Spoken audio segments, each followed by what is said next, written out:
issue, though. Is that the way all the, well, that point, that any Central Committee of Republican Party meetings are private? It depends on what the chair and the rest of the committee wants to do. Right, right. We have decided, the executive committee decided that we're a private meeting. Our attorneys advised us that that's what we have to say, that we're, which is why it's so very important that I said we are a private meeting. And we don't want recordings. It's that simple. Now, John can turn around and say he wants to have recordings and make the statement, it's a public meeting, you will be recorded. That's the other side. We chose not to do that. We chose to be a private meeting, and the state law protects us against having to be recorded or recording. All right, now, I believe, and I did not get the timer on, so I'm not sure where we stand with our 28-minute and 30-second show. We're probably getting a little bit close to that point. Where do we stand now, John? I mean, I'm Jack. Jack. God, thank you. Yeah, it's a. Yeah, I feel like I'm just trying to sort this out as an outsider, but you know, I really do wish that there was a very, which I think there is, for you to be talking right now, there is a very open approach in the local Republican Party to communicating, because you know this is going out to the outside world. So where do we stand? How do we, you know, what is going on right now? Well, right now, John is the chair, Francis Drulard is the treasurer, and I can't remember the name of the other two people, the secretary and the vice chair. I don't remember their names. I've met one of them, I've known, I don't remember the other one. And they held a meeting in March, which the state recognized that they had the meeting, and John became chair, and Francis Drulard became the treasurer. And they got those delegate seats. And that was based on a vote of Republican. That was the whole thing is central to the Central Committee. The only vote that counts is the vote within the Central Committee. Okay. Now the state is only, the whole point of proxies and credentials to make sure things keep within protocol. They totally violated the protocol from the very fact that John rented the room and had set up a sign-in desk at the front, which was not his protocol at all. The whole point of bylaws, and the whole point of any organization is you have rules for the operation. And there are protocols to be followed. They violated the protocols, and this is the result. So they lost 4 delegates. They got 2, but they lost the other 4 for the simple reason that they violated the protocols, disrupted the meeting. They shouldn't have done that. Had they not done that, everything would have been smooth. So as it is right now, the new Central Committee has, I think, 22 members. I can't remember the count exactly. And I guess they're going to keep on rolling along. I know that they said that they have new bylaws. I guess they presented the bylaws. I am no longer associated with it. I have divorced myself along with the rest of the Central Committee, Executive Committee. It was so bad, the activities by Drulard and specifically McLaughlin concerned some of the female members of the committee, which we even had to have a sergeant at arms at the committee to protect us against this outrageousness. I think I feel like I'm probably in troubled water right now with bringing up the various names of people and what we're doing in this conversation. We're trying to have this big open conversation about the situation. I was really hoping to wrap it up in 5 minutes and go on to things like tariffs, immigration, and what the heck is going on the bigger picture. Are you? I mean, I think a conservative perspective on our country or planet, universe, whatever, is a great perspective to have. that is trying to keep things together before you rush off to. It's I don't know if it's tradition or what, and everything is open to debate or examination or to ponder the future and to make your way through it. But so what I guess I'm going to get at with you is, John, is there any sense of a healing thing that could happen on this local basis? I don't think that there's any need for any No? of that. No, John is going to do what John and Francis and the rest of them want to Okay. do. I have no adverse feelings for him. Yeah. And I have nothing against John. Yeah. As a matter of fact, about 2.5 years, 3 years ago, when I first met John, I had lunch with him a couple of times. I thought that he would be a good leader, and I frankly thought I wanted him to take my place. Frankly, I knew a couple of years ago I was done. I was going to serve out the last 2 years of my term, which was over on January 30th. I've been doing this a long time, and I was through. You get tired, you get done. I was ready to leave, and I thought young energy, John, would do a good job. I'm sure he will. I have nothing against John. Yeah. The only problem I have is that they didn't follow the protocol. McLaughlin is a thug and a grifter, Oh gosh. and he has done this ever since he got involved. No, that's it. And he's created problems. Twice the police had to be called. You have to ask yourself the question, Yeah. what's going on? Yeah. But he got elected, that's fine. They can run the committee however they want to run it. I don't have a problem, and I'm sure they'll do a good job. I don't know what the object of all the stuff they're trying to do is. I don't know why they created these problems. There's no need to do it. Why did they sue us? There's no reason for that. I don't understand Oh, that. oh my gosh! Something about being humans. What is this planet? You know, I was thinking of that today in terms of like what is essential, what's really important in life, and my own sense. I've revealed that I actually became a member of the Republican Party a year and a half ago. I wrote a letter to the Marin IJ about this time last year. I don't think I followed up, but I tried to explain why I did so. And my participation has been relatively negligible. I mean, I'm just looking at it from the outside, still feel very green as you would be, like, do I even belong? And I'm welcome for Republicans to think that maybe I don't belong because of my being such an environmentalist and a tree hugger. And you know, I the opposite end of where you were in 1968 was where I was, you know, I think in terms of consciousness. But what am I getting at? I don't know. I feel like the Republican Party needs a new wave of positivity, and particularly right now. I mean, it feels like we're just. Doesn't it feel kind of shaky for you to some degree? I mean, What? No. What feels shaky? I don't know. I think that right now that. Well, I mean, a lot of things feel shaky. Just opening the news on a daily basis, there are signs. I mean, as much as I am rooting for President Trump to keep the boat afloat and keep it rolling, to me, there are some signs that, from the Democratic perspective, or from what was called the left, that Trump is acting in such a way that he seems to think that it's more about him than the law. Whoa!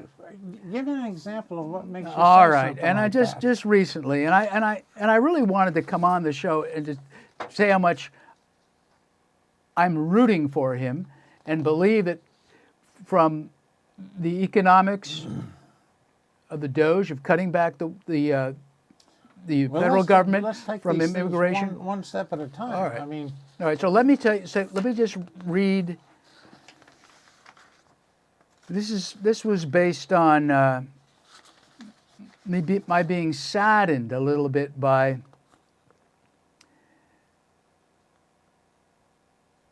Attorney General Pam Biondi's statement that at my direction, every Department of Justice attorney is required to zealously advocate on behalf of the United States. Any attorney who fails to abide by this direction will face consequences. One more thing here, because that sounds fine with that. There's nothing wrong with that. She says one of her first moves as Attorney General, Bondi issued a directive calling for the career workforce to put aside any personal misgivings and bring zealous advocacy to the Trump administration. Now, there's nothing wrong with zealous advocacy to the United States, particularly if you mean the United States Constitution. But if she's firing or getting rid of people who are working in the Department of Justice as prosecutors because they question some of the documentation. What document? What? Well, this was involving the immigration thing with a guy who was sent to El Salvador, and was there evidence? He came into this country illegally. He was an illegal? Yes. Is he still illegal right now? He's still illegal. He's Wow. not a citizen. He's an illegal. Yeah. One of the biggest problems, our border has been a sieve. We've allowed all kinds of people in that have created nothing but problems, and we can't do that. Language and borders are very important to any nation. You have to protect them. Right. And ours were totally unprotected. Pam Bondi is to make sure that we get rid of all the illegals that are here. One of the things Trump got elected on, and he's followed through on, is to close the border and get rid of the people that came here illegally. Why should they be here? They shouldn't be. I mean, look, I appreciate that this country is right now has been the best country that has ever existed as far as human rights in the whole of history. The Romans and the Greeks had little pieces of it, but we have something that allows anybody to do it. But illegally is not good. You violate the laws. I 100% agree, and I think that we've turned the page. I think anybody who's been here even before Trump's first term should. You had clear knowledge, Right. But unfortunately, I mean, how many illegal residents in America do we have at this point? Do you have a rough number? I have no idea. 10 million? Maybe. Who knows? Could be, right? Could be more than Easily. that.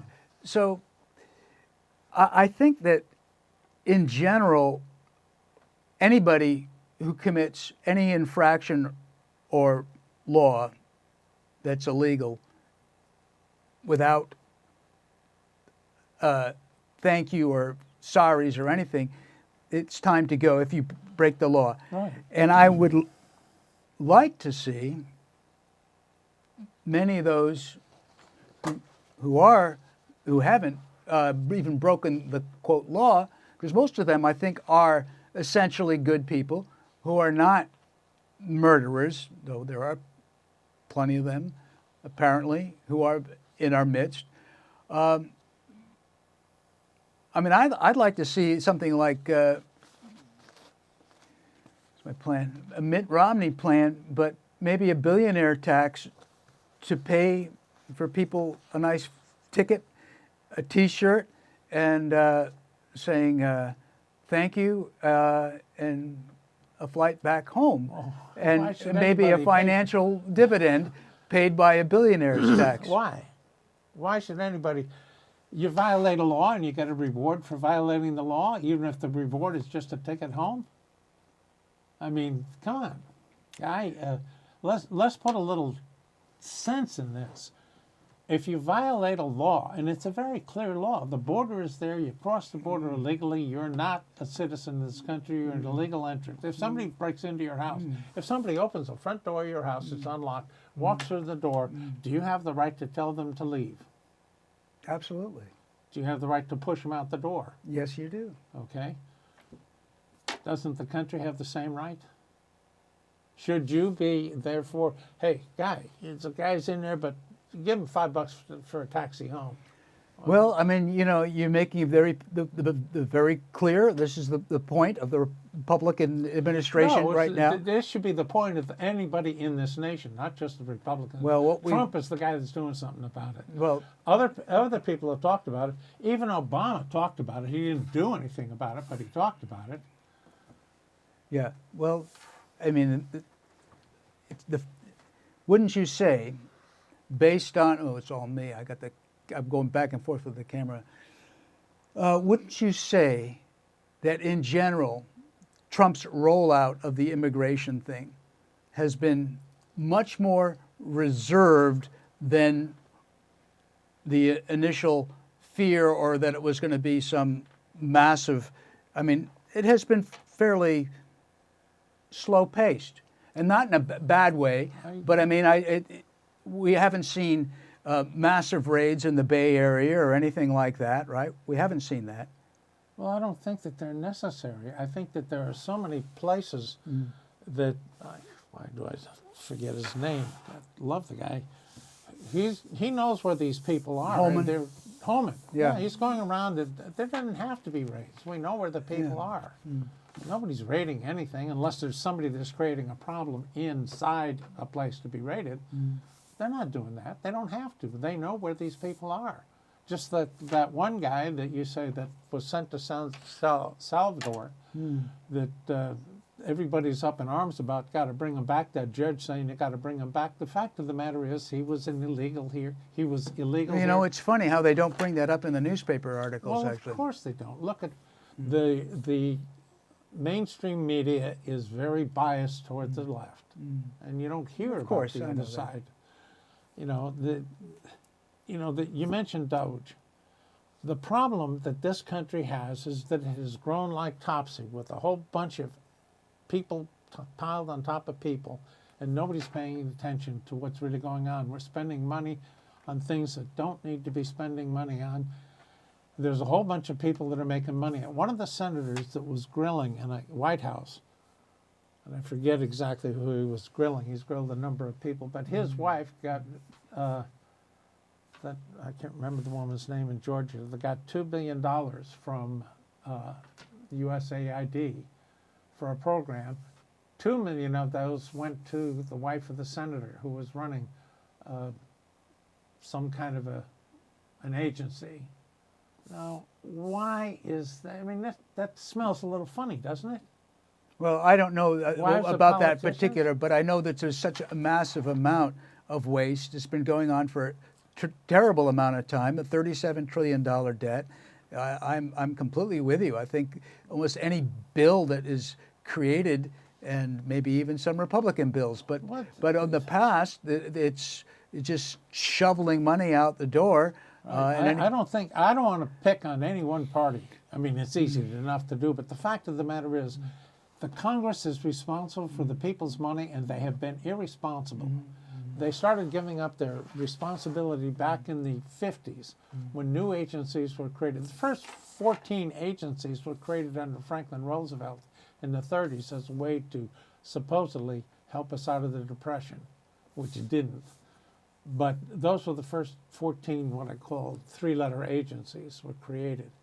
And they have been created more and more. And at one point in the 50s, the Congress kind of threw its arms up and said, we need people, experts, to handle these things, so they created agencies, all kinds of agencies. One of my least favorite agencies, signed into law by Nixon, was the EPA, their Environmental Protection Agency. Now, I have some agreement with some of the things they're doing, but they have far overstepped their bounds. And they were aided by the Inland Waters Act that was changed by Obama. And the Inland Waters Act had originally referred to navigable waters that you could get from this point to that point to get to the ocean. But that turned around that any water, even a vernal pool is only there when it rains. When it stops raining, the pool goes away.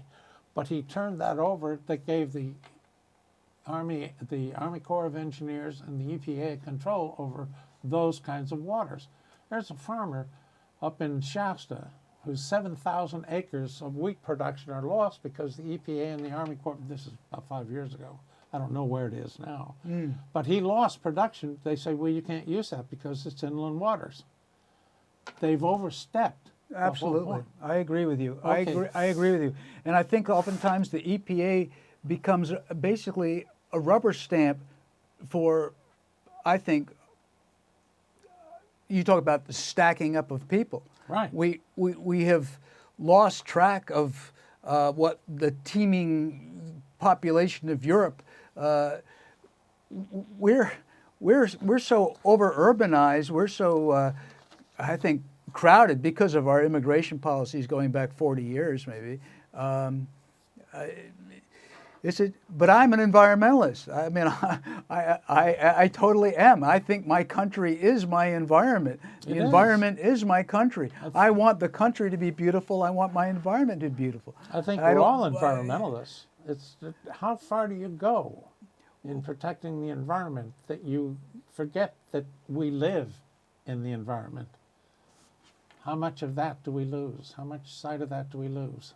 Well, I think right now that I would say you can use what's going on out of Sacramento and Gavin Newsom and their current plans that are mandating the construction of houses to solve the housing crisis, which is basically serving the wealthy developers. You know, we could talk about the housing process for another couple of hours. All right, and we'll probably have to wrap this up anyways. But it's good to get. Actually, I thank you for. I guess we are going to wrap it up now, Jack, 'cause I've completely lost track of time. I know we've gone over 25 minutes. Is there? You know, it's just good to hear some good fire from a Republican voice, a person who's been deeply in the party and has held that philosophy. I think of civics and love for your country, which I think most everybody does have, but maybe we've lost track of what is permitted and what's not permitted, or whether what is that? Empathy, compassion has become such a thing that people are afraid to even speak out about anything that they might be offending somebody's sense of compassion. I don't know, maybe me too. Well, the fact of the matter is, we are fortunate that we live in the greatest society that has been created by man. And the biggest part of any society, in my humble opinion, I'm a Catholic. I was baptized, had my first communion, and confirmed. And one of the things that was very impressed upon me when I was going for my confirmation is that you are responsible for your life. Any sins that you create are sins that you did. So I'm a very strong believer in individual responsibility. And I believe everybody should have that opportunity to believe in themselves and to live their life to their best benefit. My dad used to say, your right to swing your fist ends at the tip of my nose.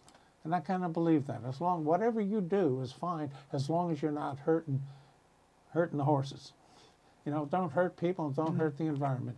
Everything you want to do it, that's up to you. Don't hurt other people. I believe in individual responsibility. That's why I believe in the Republic. The Republic allows each one of us to pick the people that we can think best represent us. Large government is not an answer, and which is why the Congress was created. The individual representative represents a small enough number of people that they can communicate with them. Our local congressman here, Jared Huffman. I disagree with Jared on a number of things, but Jared's a personable guy. He's a nice enough guy. He's listening to people. He has town halls. He gets to hear what people say, and I believe that he represents their interests. That's the whole point of the Congress. The Senate is to be a collegial thing and try and bring all this together to make it work. We have a president that's an executive to make things happen. And we have the judicial, the Supreme Court, is to make sure that it stays within the realm of the Constitution. I do not believe the Constitution is a living document to the extent that it can be Amended. Amended, it's a living document, but it states what it states within it. The First and Second Amendment. We have the First Amendment, the right to speech. The government, you can stand to me and say, Jack, I don't want you to talk about what you're talking about on my TV show. And you're perfectly within your right to do it. The government can't tell me to stop saying. I can have my own TV show and say what I want. And then we have the Second Amendment, and that's to make sure we keep the First Amendment. So start thinking about this. The amendments came in 1791, even though the Constitution was created before that. And the whole point was Madison said, you know, I'm a little concerned. We know what we meant in that Constitution, but there's nothing specific about it. And the whole Constitution was to limit government power. Read it.